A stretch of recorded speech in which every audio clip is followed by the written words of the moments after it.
sidang Jumaat yang dirahmati Allah Azza wa Jalla. Sebagai anak, kita wajib memberi perhatian terhadap ibu. Bantu dan sokonglah ibu sebaik-baiknya, sama ada dari segi material, fizikal maupun emosi.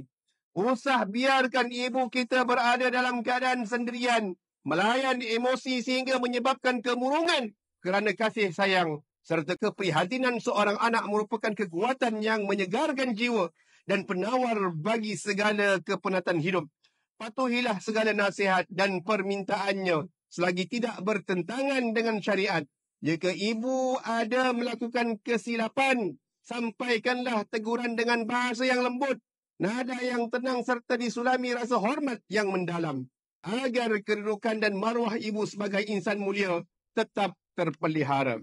Buat anak-anak yang berjauhan daripada ibu, khatib ingin menyeru diri sendiri dan sidang Jumaat sekalian agar rajin-rajinlah menjenguk ibu. Setidak-tidaknya keraplah bertanyakan khabar berita jika dirasakan sesuai dan dipersetujui oleh keluarga dan ibu sendiri.